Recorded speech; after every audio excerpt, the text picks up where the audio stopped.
Welcome back to another Thursday on the Damage Report. And I did have to ask if today was Thursday just to confirm before we started this show, because I am still discombobulated after coming back from my vacation.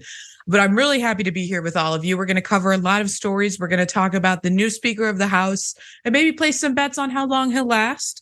We're going to talk about Trump's ridiculous reaction during his court case and him storming out of there furious. Of course, we're going to give you the updates that we have now about the horrific mass shooting that happened in Maine last night and the ongoing situation and the manhunt for the person who did it. So we're going to talk about all that and a couple silly stories at the end. But joining me to talk about all of this is one of my favorite people to host with, Sharon Reed. Sharon, thank you so much for being here today. Oh, I just love being on with you. I hope I don't say anything too outrageous, but you never know. It is Thursday.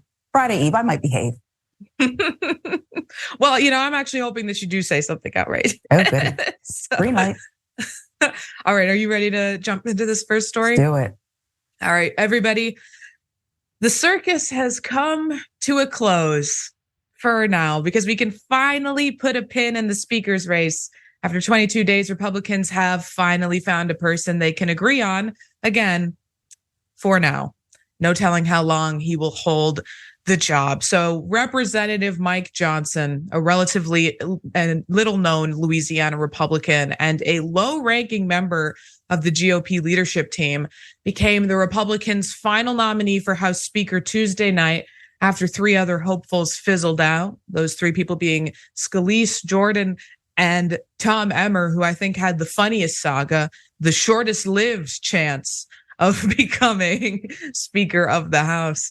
Just nominated, resigned immediately.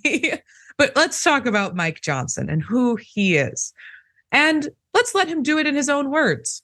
So here he is introducing himself with this clip from his first speech as Speaker of the House. I want to tell all my colleagues here what I told the Republicans in that room last night.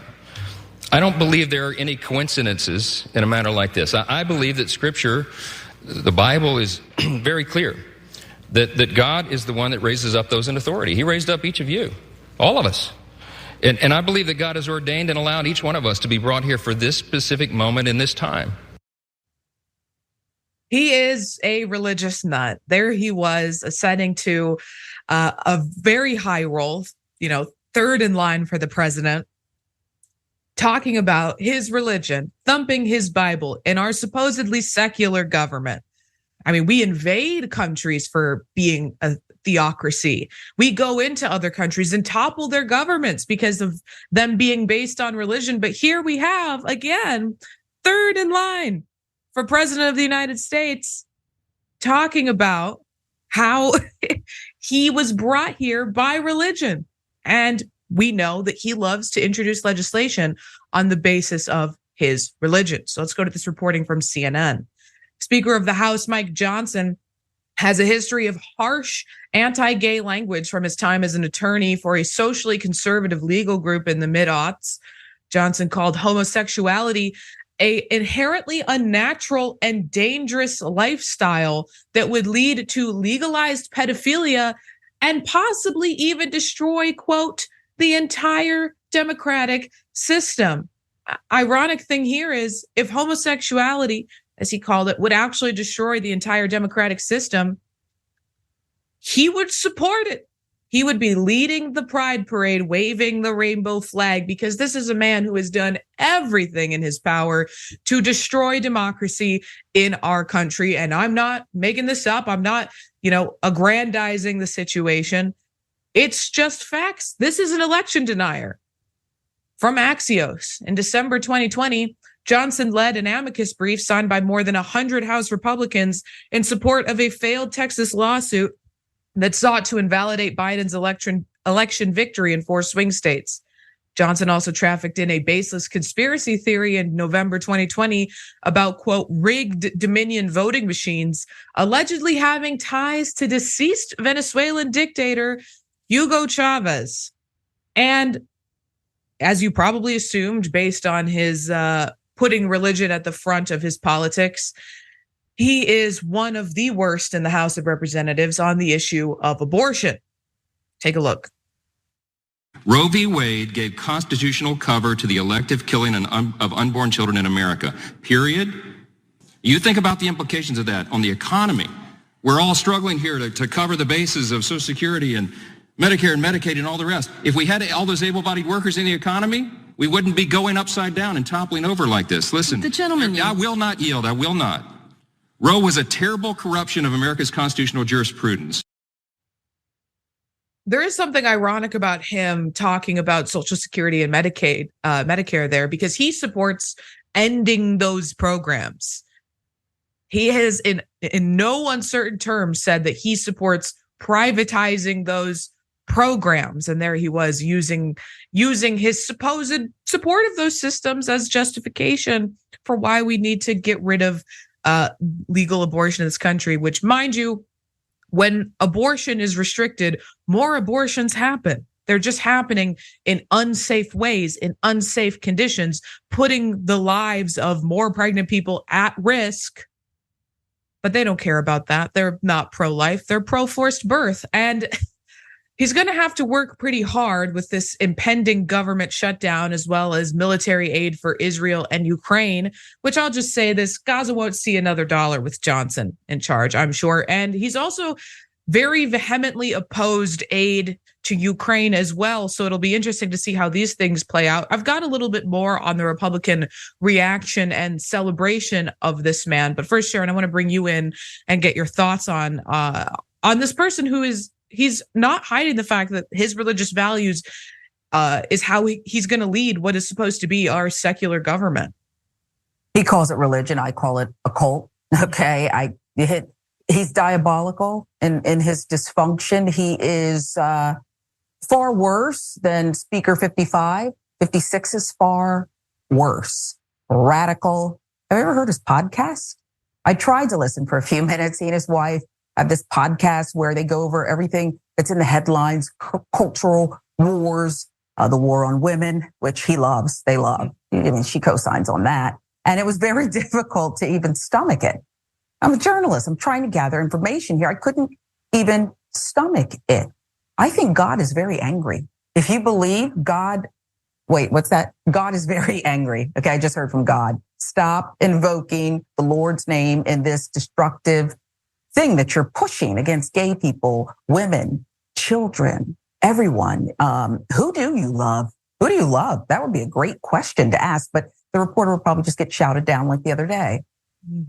They were already scared to have to answer for his leading the charge to overturn democracy in our country. The entire party was yelling, shut up to this reporter who asked political genius.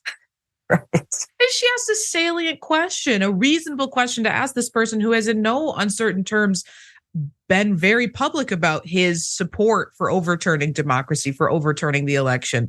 I mean, he was the very vocal leader of that movement in the House, despite his lack of seniority within the party. But when you ask him about it, then you're going to be met with, shut up. Now is not the time to talk about policy, which I thought was interesting. Maybe I can get your thoughts on that, because, and what we've seen throughout this debacle with the speakership is it's not an issue of policy, right? This is a party that, agrees on a lot of these issues. They agree on not certifying the election results. They agree on, severely restricting or completely ending a woman's right to choose, demonizing and legislating away protections for gay people. So him saying now is not the time for policy. I mean, it hasn't been the time for policy. This has been a naked power grab by very Trump-aligned members of the Republican Party.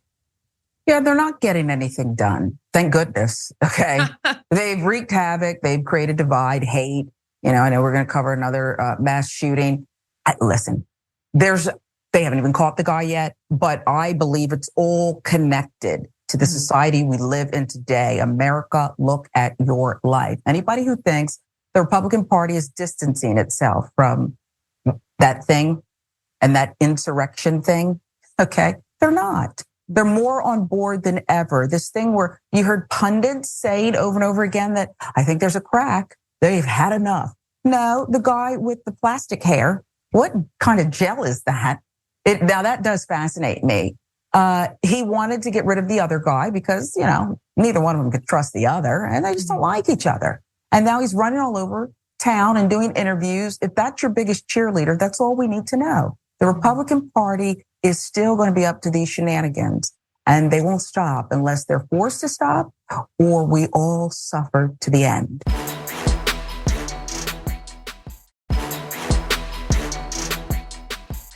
Absolutely. And we'll talk more about that mass shooting and some of the right-wing figures, the tweets of whom he was liking before this mass shooting, which gives us some insight into how he was, his political views. But let's talk about Matt Gaetz, because his opposition to Kevin McCarthy, we now know, was primarily that Kevin McCarthy didn't have the authority to, and said as much to Matt Gaetz, to get rid of the House ethics investigation into Matt Gaetz's sexual impropriety and his activities with underage girls that's being currently investigated in the House. He demanded Kevin McCarthy repeal that investigation, rebuke it. He didn't have the authority to do that. And so Matt Gaetz has been antagonistic to him the whole time. He's not, however, antagonistic towards Mike Johnson, which would lead me to be curious as to the types of promises Johnson has made to Matt Gaetz behind closed doors. But here he is, ecstatic. MAGA is ascendant. And if you don't think that moving from Kevin McCarthy to MAGA Mike Johnson shows the ascendance of this movement and where the power in the Republican Party truly lies, then you're not paying attention. MAGA Mike, he called him MAGA Mike, like Magic Mike, but nobody wants to watch it, and it's severely unsexy. MAGA Mike. Now, Trump also echoed the similar sentiment on his Truth Social media platform. He tweeted this out, or posted this, MAGA Mike Johnson. Apparently, they have found their line of messaging, and some Republicans are attempting to pull the wool over our eyes. Here's this from Politico. Representative Brian Fitzpatrick said, quote, "We stand by the fact that Joe Biden was legitimately elected president of the United States. We disagree with Mike on that," Fitzpatrick continued. "And I'm not sure Mike would do the same thing today," which is so ironic. And then clearly one side has got their messaging. The other side is attempting to, again, pull the wool over your eyes, because this side is championing him. They're saying this is our guy. This is MAGA Mike. MAGA Mike Johnson. The other side is saying, well, he wouldn't have done the same thing today, which I think is a pretty difficult argument to make when the people who benefited from what he did then are celebrating him.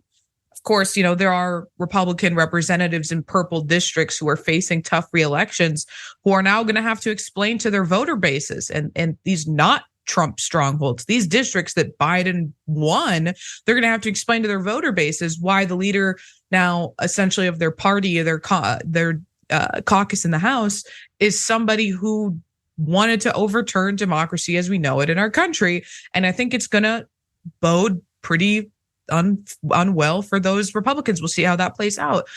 But apparently Biden doesn't seem concerned about an election denier as speaker. Again, let me correct what I said earlier. I said third in line. Second in line to the presidency goes Kamala Harris, then Speaker of the House. Second in line to the presidency. This from Politico. Biden, for his part, dismissed concerns that Johnson would overturn 2024 election results as Speaker. Just like I was not worried that the last guy would be able to overturn the election, Biden said in a press conference on Wednesday. Here's what Leader Hakeem Jeffries, the minority leader of the House, had to say. Mike Johnson wants to criminalize abortion care and impose a nationwide ban. Mike Johnson was one of the chief architects of trying to overturn the results of the 2020 presidential election. Mike Johnson also wants to end Social Security and Medicare as we know it. Those are extreme views, and House Democrats will push back aggressively against that. Anybody who knows me knows that I am no friend to Hakeem Jeffries, that I have no support for him whatsoever. But I'll say that's a good statement. Much better than I believe the statement from Joe Biden. I think that whether or not this person, again, who led the charge to overturn the Democratic results of the 2020 election is willing to do the same thing in 2024, he absolutely is. And I'm glad that the minority leader was willing to say those things and point out how abhorrent this man has been on policy. Now, of everyone, though, I think Jamie Raskin said it best. So let's hear from him. It's inconceivable that you could get to the right of him. I mean, there are people who are definitely more lunatic than he is. And he's got very good manners, and he's an able lawyer.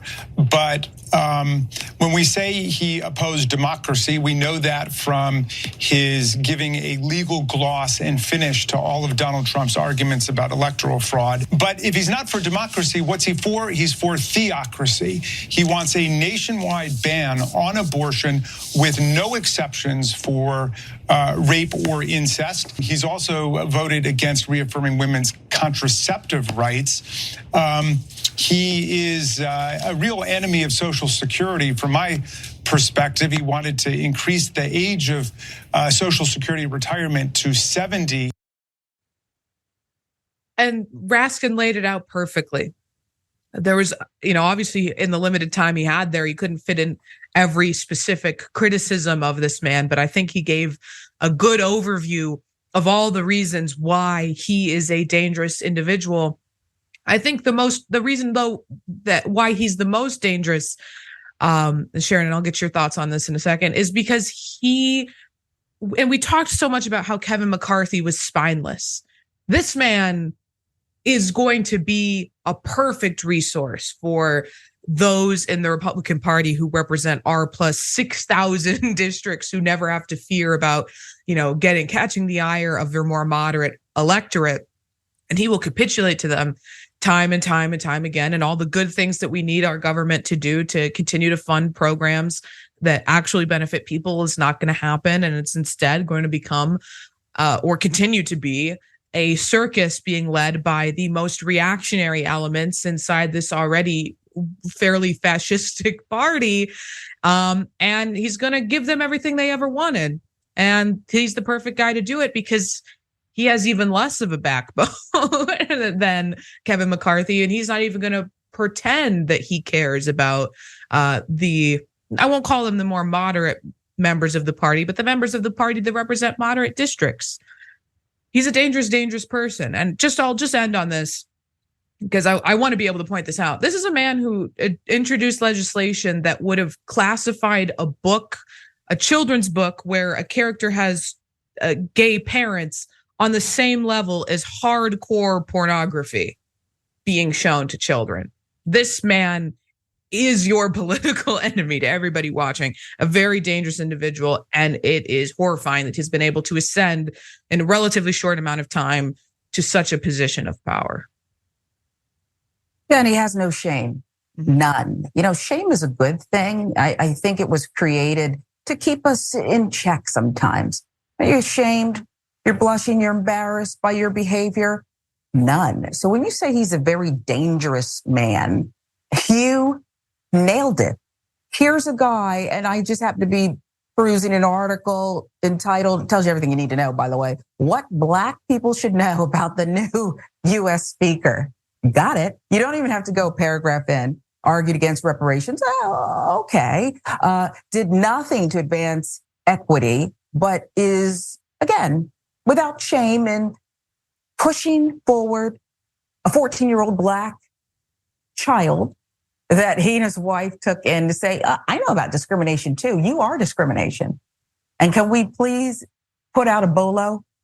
Can we please find the child? I don't know how old this child is, but I'm concerned. I really am concerned because this is a man who will fearlessly, I know you said he has no backbone, but he will fearlessly walk with his Cliff Notes version of, I don't know where he's getting this Bible that tells him what to do. And it sounded like when you played that first clip of him towards the beginning, he was saying that he's royalty. He's been anointed, That's why he's now the Speaker of the House instead of this huge debacle, that Elise Stefanik of New York wants us to believe was a masterful thing and a beautiful thing. It wasn't. She said it. It was a quote. Not dysfunction, not chaos. This gave them a chance to pause and take a beautiful risk, paraphrasing, on the right side of history.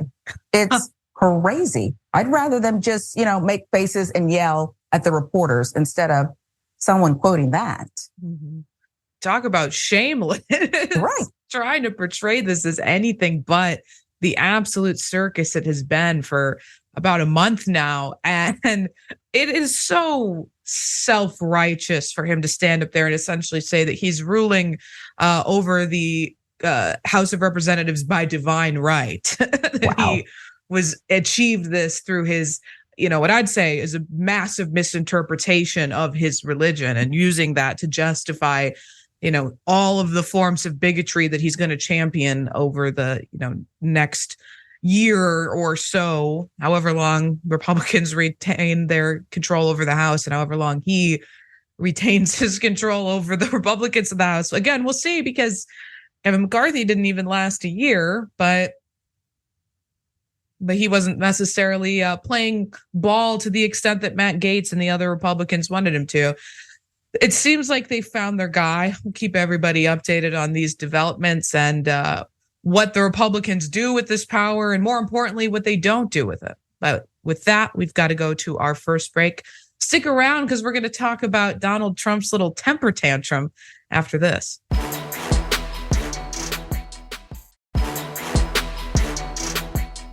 All right, before we get into our story about Trump's temper tantrum, and I am reveling in this story a little bit, I do want to read this comment from Colin Hutton, the super chat. Thank you for the super chat. Says, these ladies are TYT MVPs. Ray's been holding down the main show in TDR since John is on hiatus, and Sharon always has her doctor's smock ready to hold down the good doctor's office when needed. Well, thank you so much for that. Appreciate it.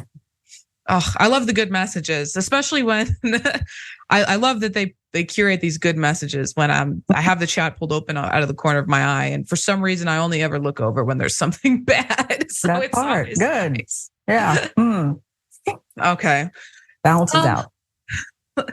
Let's talk about Donald Trump and how his inability to shut the hell up has cost him quite a bit of money. Take a look. This was a trial should have never been brought, but if we had a jury, it would have been fair, at least, even if it was a somewhat negative jury, because no negative jury would vote against me.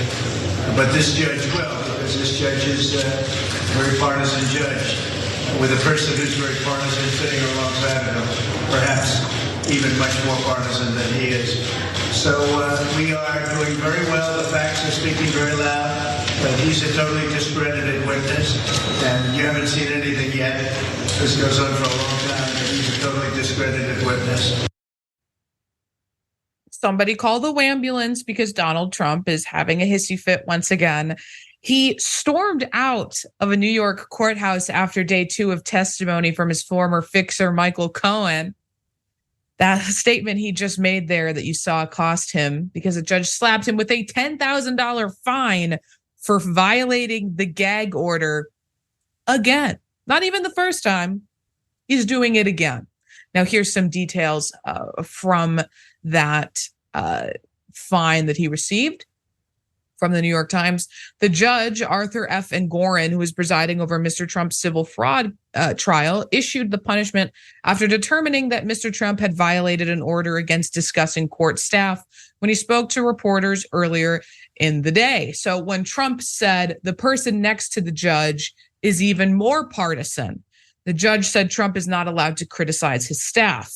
Trump pretended he wasn't talking about the clerk, but was talking about Michael Cohen, which makes no sense. And the judge rightfully pointed that out, considering that Michael Cohen worked for Donald Trump for a long time, went to jail for something that he did in service of Donald Trump. Partisan? Make it make sense. So that's when the judge forced Trump to up to the stand to explain himself. From the New York Times. From the stand, Mr. Trump, wearing a Navy suit and curtailing his usual monologue, insisted that his spontaneous comments in the courthouse hallway had been about his former lawyer, Michael D. Cohen, a witness. They were not, he said, about the judge's law clerk, Allison Greenfield, whom he had previously attacked on social media. But Mr. Trump testified that he thought Ms. Greenfield was, quote, maybe unfair, and I think she's very biased against us. He left the stand after about 3 minutes, and Justice Engoron made his pronouncement almost immediately afterward. I find that the witness is not credible, he said, and levied the fine as Mr. Trump stared blankly ahead. I am very protective of my staff, Justice Engoron said, adding, I don't want anybody killed, which is rightfully a thing to be afraid of when you have potentially the most high profile, defendant sitting in front of you in your courtroom that has unfettered access to the media and a captive audience listening to every word he says, who's levied that audience to already commit acts of violence. So the fear that someone in his staff might get killed is a very real fear, a fear that I'm sure he also holds for himself and the members of his family. This finally, I'll read from that same article. Justice Engoron had already fined Mr. Trump $5,000 last week for comments he made about Ms. Greenfield. That first violation was something of a technicality. Though the comments were deleted from social media, they had also been posted to Mr. Trump's website and were not taken down for weeks. Now, if or really when Trump violates the gag order again, he will most likely get a higher fine. Now, the judge has threatened to Trump that throwing him in jail is possible, but definitely unlikely. He did say that the $10,000 fine was on the liberal side. But Donald Trump will probably do what he's already been doing and use the donations from his supporters to pay for that fine, as he has been using them to pay for his attorney's fees and all of his other legal expenses. Sharon, I think it's really interesting that Donald Trump can't stop attacking this judge because he asked for a bench trial, right? Donald Trump could have a jury. These decisions could be getting made by a jury. Instead, he requested the judge to make these decisions. In this case, his attorneys put in that request, and now he's attacking the sole trier of fact in his case. It doesn't make sense, but I don't expect Donald Trump's actions to make a lot of sense. No, he's not the brightest, but I do think that I understand his motivation here because he can't do a jury trial. Who will you bully? I mean, there's plenty to pick from, but if you want to just focus on one person, the trial may not last long enough for him to get to everybody. So this way, he has one person to bully, one person to focus on, one person that he thinks these same tricks. He has zero control, zero discipline. And I don't even know why the $10,000 kind of irked me. It's a nice figure unless you've been ripping off the public for, how many years now, and small business owners, private contractors, and a lot of other people too. I don't know why you'd even put him on the stand though. Couldn't you just play his prior statement? Like the guy who stood in Helsinki and said, I don't know why it would beat Russia. And then 24 hours later, when his aide scribbled something down, said, read this. He said, no, I made myself clear. What I said was, I don't know why it wouldn't beat Russia. This is silly. You go to your kid, there's crumbs all over her mouth. The cookie jar is empty. Okay. The lid's off. And she tells you this ridiculous lie. Okay. While she's laughing. Okay. That's what we're getting here. This is an exercise in dippy. I don't know another word for it. It's come to the point where it's just dippy. Mm-hmm. It's dippy. I don't even want to watch, but I will watch. I actually will watch. And it's funny because you're right. It also irked me that low figure. And as I mentioned, and Engoron himself said it was on the liberal side of things, because you have sitting in front of you a man who has bragged that he's the richest person in the world. We know it's not true, but he brags about it. You have sitting in front of you the least credible person potentially ever. When he said, I find the witness not credible, all I could think was, yeah, no, duh. Of course, the witness is not credible. He's Donald Trump. Nothing he says should be taken seriously.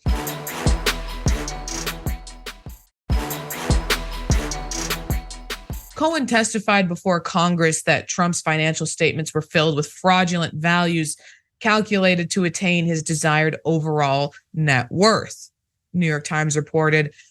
Mr. Cohen repeated those statements on Tuesday, his first day of testimony, when questioned by a lawyer from the Attorney General's office. He also spoke about his involvement in deals in which Mr. Trump's financial statements were used to showcase the former president's wealth and financial power.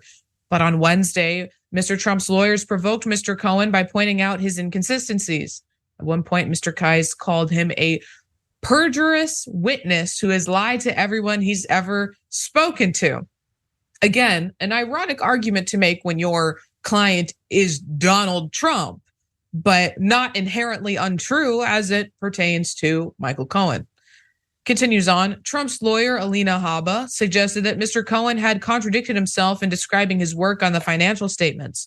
For example, she noted that he said in a deposition that he had worked on, quote, almost every asset, whereas at the trial on Tuesday, he said that he had worked only on a limited number. So this is when Cohen started tripping over rapid fire questions from a third Trump lawyer, Clifford S. Robert.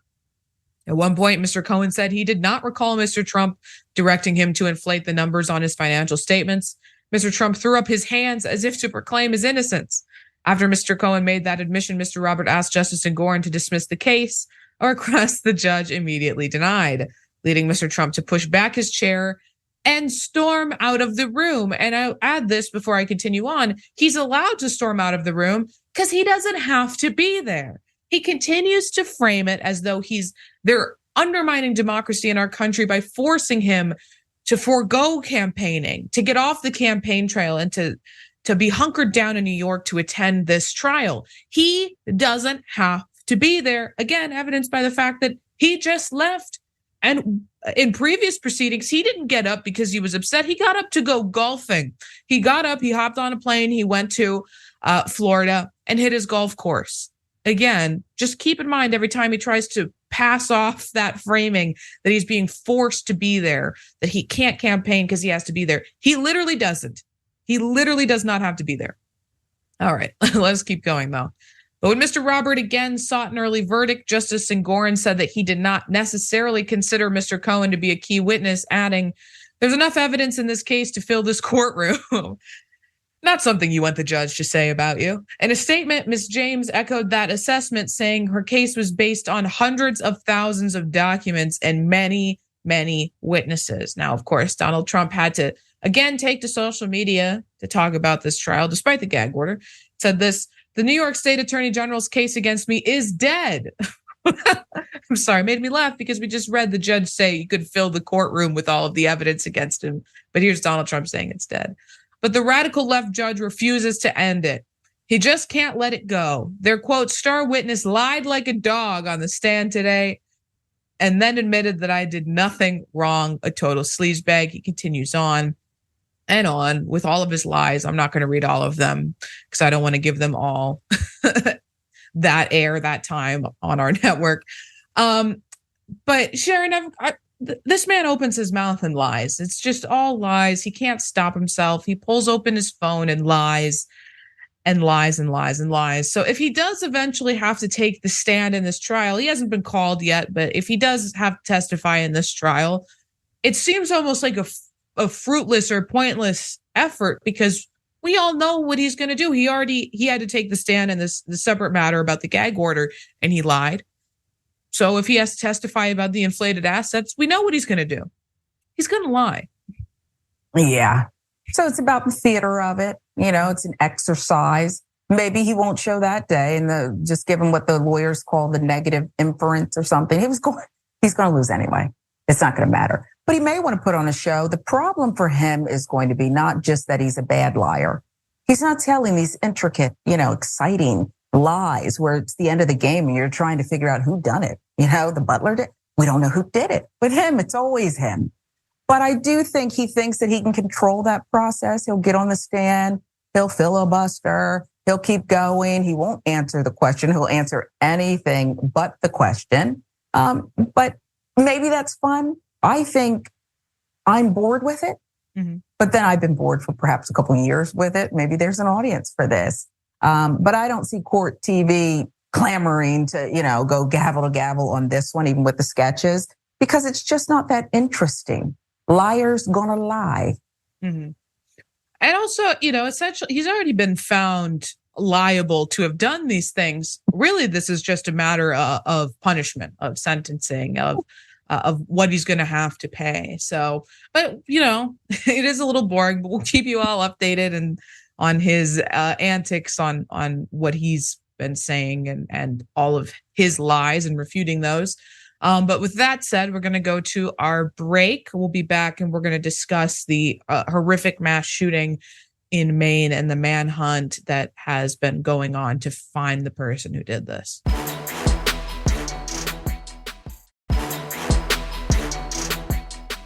I think that's a good read of the psyche of Donald Trump for sure.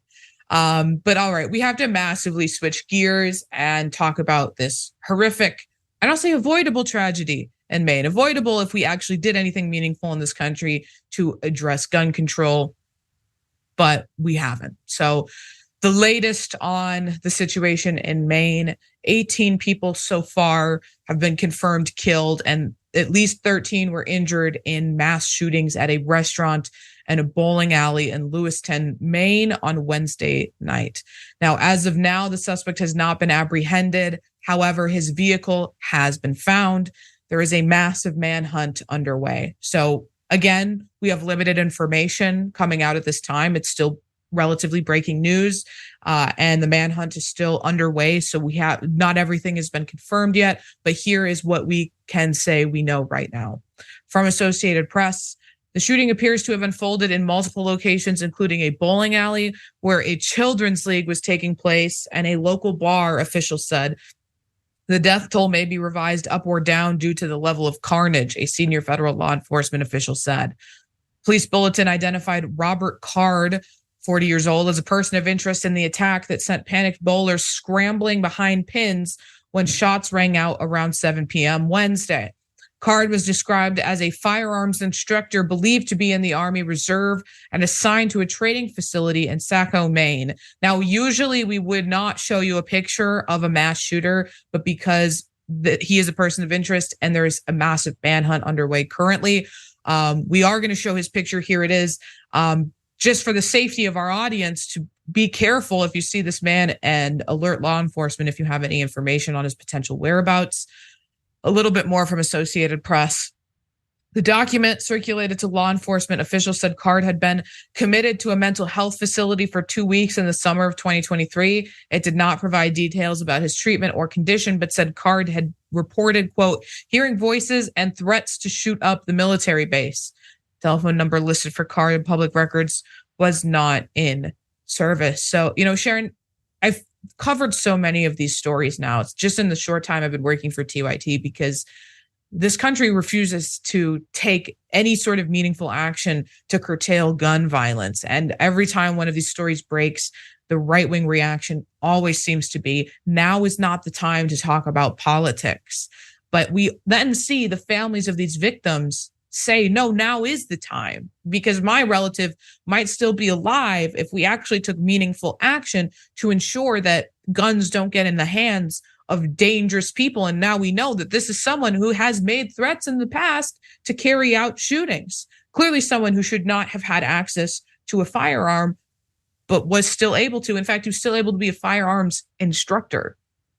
Yeah. Well, I think that we often focus on the morally corrupt side, the side that lacks integrity. We all know the right thing to do here, but you're pretending that you don't. That side, all in on it. They're not going to do anything, even when children lay dying in the street. It just is that simple. So I like to sometimes focus on the other side, who could do something here.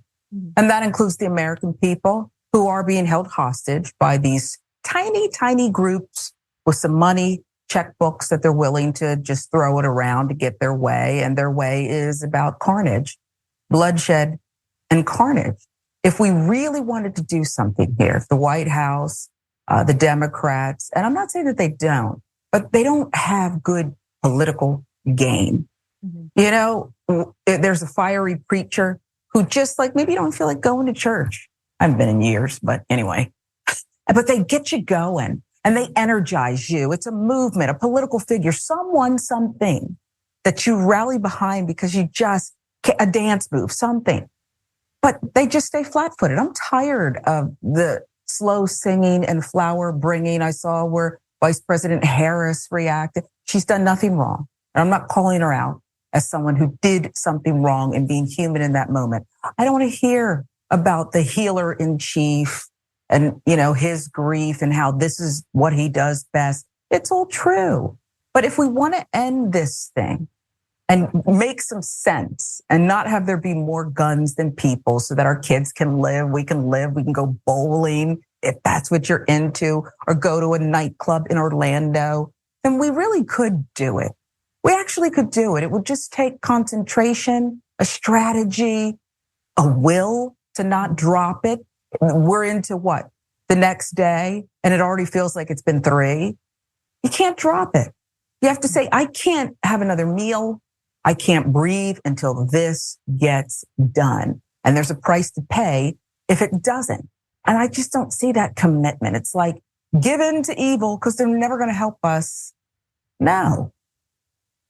That is an excellent point, because so we have right now information. We know that gun violence has become the leading cause of death of children in this country. And if that isn't something that makes the Democrats angry, the ones in power angry enough to be leading the charge against gun violence, for gun control, for gun reform in our laws, I don't know what could. I mean, this is, and of course, it's not just children who are being murdered by guns, but that, the image of a dead child is something that I think really is powerful in moving people towards demanding change. And we know how many kids in this country are getting murdered by guns, and it's still not enough for them to champion this issue. I mean, of course, there are Democrats who have been fighting on this issue. There's organizations, parents of people who've lost their children to gun control, who are fighting to gun violence, who are fighting and championing this issue. But it hasn't come top down, right? This isn't something I've seen Joe Biden particularly impassioned about. You're right on the healer in chief language. But they can't heal if they know that in a couple days they're going to see another news story about another mass shooting that's happening. That healing can't occur until we change our laws. But that's all we have. Sorry, go ahead. I'm sorry. And I think you're right. And I hate to bring her up again because can this woman rest? Okay. She refused to give up her seat on the bus all those years ago. And there were boycotts, and it almost brought an industry in a city to broke. Okay. You needed people to ride buses. Okay. You needed, when sanitation workers said, I'm done, but they didn't just do it for a day or two. And it was an incredible sacrifice. How many miles are you walking to work today? Okay. And so I don't want to oversimplify it, but this is just a feeling I get. Polls aren't everything. Okay. And when you can look someone in the eye and they know you mean it and you're not going away, sometimes things happen. Okay. Even the sinister side had resolve and commitment. And they said, we're doing this. Okay. They wore hats and had that stupid slogan about making America great. It's a commitment, whether you're on the side of evil or semi-good, it's a commitment. And I remember I was on a ladder decorating a tree in St. Louis before I went to work, when the news was on, as it always is. And I heard, I think it was John Miller, the law enforcement guy, on one of the networks, CBS, I think. And I'll never forget hearing his voice and realizing what was coming. It was like he had to prepare us so I wouldn't fall off that ladder. And he said things like, now it's just preliminary. This is what he's a law enforcement source. So you knew it was coming when he said, they're children. And every year around this time, and other times I think about it, like when that big mouth is ordered to pay $1 billion and some dollars, and he's still doing this trash. Do people care when kids are dead? Do they really care? It doesn't feel like they do. I can't imagine what those parents are still going through if I can't forget the horror of hearing those words. It's a nightmare that they can't wake up from because they have to continue to fight to make sure it doesn't happen to anyone else's children. And it's sad. And I think you're right. It feels like every time that there is no action on this, it feels like nobody cares. Yep. All right. Let's juxtapose this with some seemingly good news. about unions in this country. And let's go ahead and watch this video. Today, we reached a tentative agreement with Ford. For months, we've said that record profits mean record contracts. And UAW family, our stand-up strike has delivered. The United Auto Workers Union and Ford have reached a tentative agreement that will end a nearly 6-week strike at the automaker, the union announced Wednesday night. So a little more on that from CNBC. The tentative deal, which was first reported earlier by CNBC, includes 25% pay increases over the terms of the agreement and will cumulatively raise the top wage to more than $40 an hour, including an increase of 68% for starting wages to over $28 an hour. It also includes reinstatement of cost of living adjustments, a 3-year path to top wages, and right to strike over plant closures, among other significantly enhanced benefits. So the union said gains in the deal are valued at more than 4 times the gains from the 2019 contract and provide more in base wage increases than Ford workers have received in the past 22 years. I have been following this, and I couldn't believe it when I heard that number. More than they've ever received in 22 years. So is the strike over at Ford? Yes and no. The tentative deal still must be approved by local UAW leaders and then ratified by a simple majority of Ford's 57,000 union represented workers. The union will hold informational meetings as well as an online briefing to discuss specifics on the agreement, which will be posted online with summaries. But auto workers who are currently on strike with Ford will return to work while the union's approval and voting process occurs, according to the UAW Vice President Chuck Browning. And here's him explaining why that is. Like everything we've done in this stand-up strike, this is a strategic move to get the best deal possible. We're going back to work at Ford to keep the pressure on Stellantis and GM. The last thing they want is for Ford to get back to full capacity while they mess around and lag behind.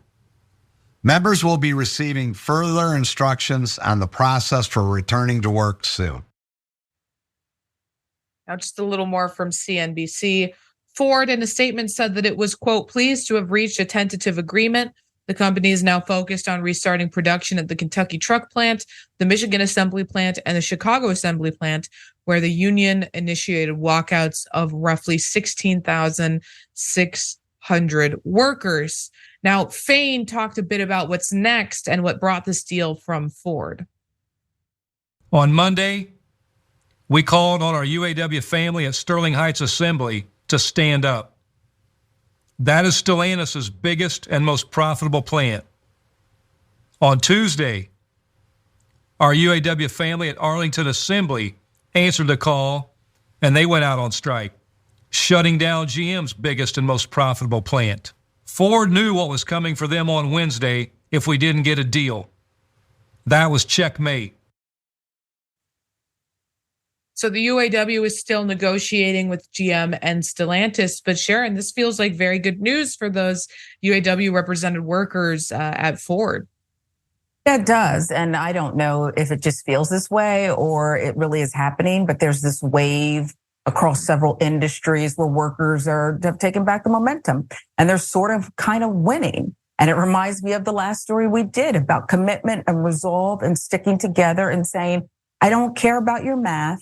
I don't care about your version of the economy. We can't make it this way. And we just deserve more. We're doing all the work and you're taking all the profits and it's still not enough. You're so greedy.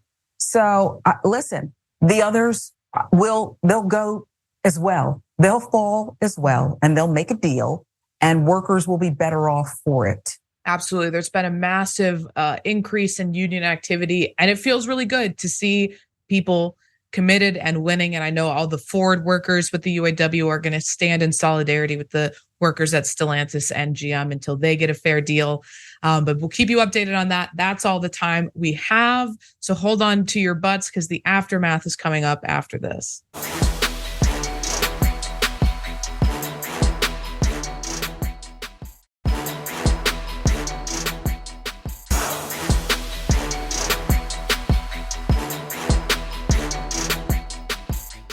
Thanks for listening to the full episode of The Damage Report. Support our work, listen ad-free, access members-only bonus content, and more by subscribing to Apple Podcasts at apple.co/TYT. I'm your host, John Adarola. I'll see you soon.